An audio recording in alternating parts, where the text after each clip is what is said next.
박사님의 세부 전공 분야가 러시아 외교 정책이죠. 이렇게 네. 알고 있는데 누구보다 그 러우 전쟁에 있어서 하실 얘기가 참 많을 것 같다는 생각이 듭니다. 네. 일단 가장 먼저 이 러시아 우크라이나 전쟁이 끝나긴 하는 건지. 네. 네.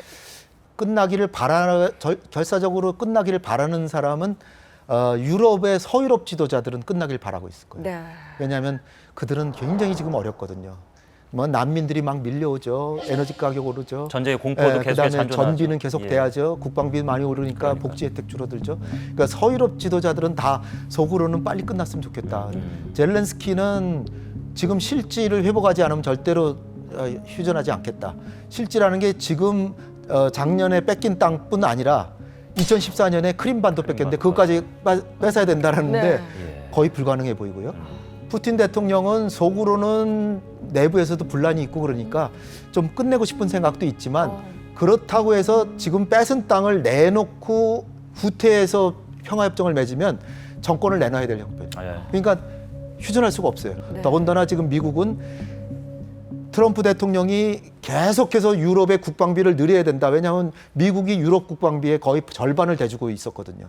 그러니까 미국으로서는 국방비를 GDP 2%로 미국은 가만히 있는데도 다 올렸고 그다음에 나토 사령관의 지휘를 다 충실하게 받고 미국 최고다라고 그러고 있고 미국에서 셰일가스 사고 미국 군산복합제는 없어서 무기 못 파고 예. 그러니까 미국으로서는 이 전쟁이 빨리 끝내야 된다라고 절박한 마음이 들기가 매우 어려운 상황이에요. 그렇죠. 네. 그러니까 이게 전쟁이 제가 보기엔 쉽게 끝나지 않을 것 같습니다.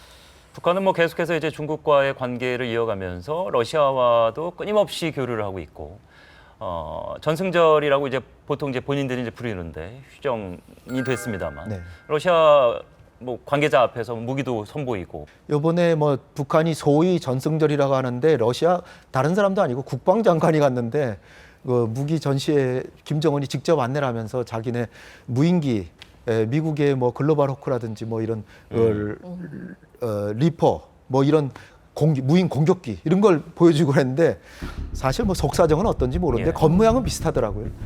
그런 상황인데 북한이 러시아에 무기를 줬다라고 하는 걸 미국은 여러 차례 이제 의혹을 제기한 바 있고 무기를 실었다고 하는 위성 사진까지 공개한 적도 있는데 중국도 러시아하고 보통 관계가 아니고 굉장히 뭐 석유하고 식량은 많이 수입하지만 무기는 못 주고 있거든요. 그러니까 북한도 쉽게 주진 못할 겁니다. 예. 그 반면에 이제 우리로서는 대통령께서 우크라이나도 방문하시기로 했는데 이를테면 러시아하고 우리하고 관계가 나빠졌을 때 우리가 어떤 피해를 받냐. 지금 러시아에서 현대차가 제일 많이 판 차였습니다. 현대차 문 닫았어요. 완전히 문을 닫았어요. 그 회사를 지금 중국계 기업이 인수한다는 얘기가 있습니다. 그런 경제적인 것뿐 아니라 러시아가 북한이 지금 미진한 장거리 미사일 대기권 밖에서 재진입하는 기술 러시아로는 일도 아닌거든요. 쉬운 기술인데 북한은 아직 없을 수 있는데 그 전달해 줄 수 있고요. 그다음에 위성 정보 북한은 위성이 없잖아요. 위성 정보 줄 수 있죠. 그다음에 공군은 우리한테 턱없이 부족한데 항공기를 뭐 싸게 판다든지 이런 우리로서는 굉장히 낭패죠. 네. 그리고 뭐 식량이나 에너지 줄 가능성은 매우 크고요. 그렇기 때문에 러시아하고의 우호 관계도 장기적으로 우리가 생각해서 전쟁이 끝나면 바로 관계가 회복될 수 있을 정도로는 우리가 관계를 유지해 놔야 된다 이렇게 생각합니다. 네. 사실 우리는 그 전쟁이 지금 중단된 멈춘 상태인 거잖아요. 근데 윤 정부 들어서고 난 이후에 경색 관계가 지속이 되고 있는데 이 대화를 언제까지 미룰 수는 없지 않습니까? 네, 이거 네. 어떻게 좀 풀어가면 좋을까요? 지금 뭐 윤석열 정부의 대외 전략을 보면은 그 글로벌 중추국가, 네. 글로벌 피보털 스테이트. 그래서 굉장히 가슴 뿌듯한 이 표어인데요. 근데 이제 그게 자유와 인권, 법치주의를 위해서 우리가 중견국가 역할을 하겠다. 뭐 이런 거예요. 네. 그래서 이제 한미일 공조를 강화하고 민주주의와 인권과 자유를 존중하는 나라들과의 관계를 강조하는데 이를테면은 우리 일제시대 때 강제징용 당한 분들이라든지 위안부라든지 이런 분들이 어떤 제국주의 시대에서 인권과 자유를 박탈당한 대한민국 국민들인데 네. 이분들의 어떤 어려움에 대해서 조금 좀 방기하는 듯 하면서 한일 간의 관계를 너무 일방적으로 개선했는데 이거는 아무래도 저로서는 상당히 좀 유감스러운 일이다 이렇게 생각하고요. 그 다음에 이제 대북 정책에 대해서도 요는 미니맥스 스트래티지라는 게 있어요. 미니맥스가 뭐냐면 미니는 작다는 거고 맥스는 키운다는 건데 네. 미니는 뭐냐면은 위험은 최소화하고 이익은 극대화하는 거예요. 아. 그러니까 그럼 당연하잖아요. 네. 그러면 한미 관계나 한일 관계를 할 때 우리의 이익을 극대화하면서 위험은 극소화해야 되는데 한미일 관계를 강화해서 거의 준동맹 관계로 가면 중국과 러시아는 우리하고 적국은 아니었는데 전략적 동반자였거든요. 근데 어느새 이렇게 덜어보니까 적이 돼 있는 거예요. 그리고 대북 정책도 우리가 북한이 저렇게 우리가 핵으로 언제든지 공격할 수 있다고 하는데 대북 강경책을 쓸 때는 국가안보는 더 열심히 해야 됩니다. 근데 우리가 하는 지금 국가안보는 상당히 미국에 의존하는 것이지 우리 국가안보 자체가 아니에요. 우리의 국가안보 자체가 강해야 됩니다. 네. 북한이 간첩을 보내고 무장공비를 보내는 걸 잡아내는 게 우리 국가안보인데 그게 과연 강화되고 있는가? 그걸 봐야 되고요. 예. 따라서 북한에 대해서도 국가안보라면서 대화하거나 대남 침략 의도, 도발 의도를 상당히 관리해주는 그런 정책이 필요한데 그 부분이 굉장히 취약해요. 그 부분을 빨리 보완해야 되지 않을까 이렇게 생각이 됩니다. 예. 네.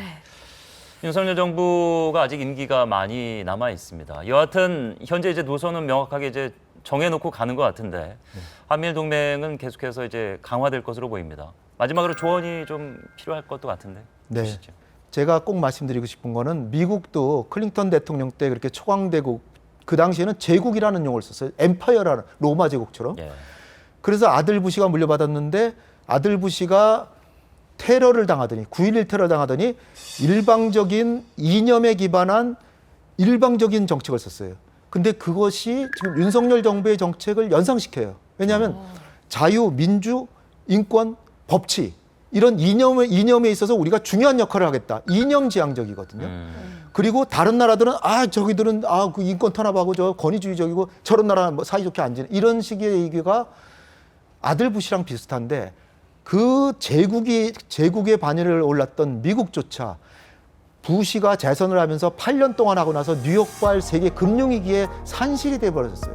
국력이 쪼그라들었어요. 그런데 우리가 초강대국도 아니고 세계 10위나 8위 정도인데 우리가 이념핵에 가지고는 실리적인 이익을 취하기가 어렵습니다. 지금 바이든 대통령도 빈살만이 그렇게 못됐다라고 하면서도 찾아가지고 사이좋게 지내잖아요. 예. 네. 중국하고도 그렇고 실속은 왜 챙기고 그럴까요? 있다는 얘기죠. 그러니까 국가 이익을 위해서는 그 걔네 사정이 있겠지 그렇게 예. 생각할 수 있는 예. 거거든요. 따라서 너무 선명한 것이 좋은 것이 아니라 우리의 국익과 실용적인 실사구시의 외교를 펼쳤으면 하는 것이 간절한 바람입니다. 네. 네. 그럼 세계를 무대로 외교를 하고 싶은 외교 등의 활동을 하려는 오피니언 리더들은 어떤 덕목을 갖추는 게 좀 도움이 될까요? 아무래도 이제 영어나 제3외국어 같은 외국어 소양이 반드시 필요하고요. 예. 그다음에 이념적으로 너무 나서지 말고 그리고 실리적이고 그다음에 이제 우리 외교 같은 분야 보면은 인수인계가 잘 안 되는 것 같아요. 네. 전임자 후임자 간에 인수인계를 좀 잘해주고 예. 기록하는 문화 잘 기록해서 비망록 같은 걸 만들어가지고 후임자한테 건네주는 분위기 이런 게 됐으면 하는 바람이고요. 개인적인 이익과 국익이 부딪힐 때는 단호하게 국익을 선택할 수 있는 애국심을 가지고 임하셨으면 좋겠습니다. 네.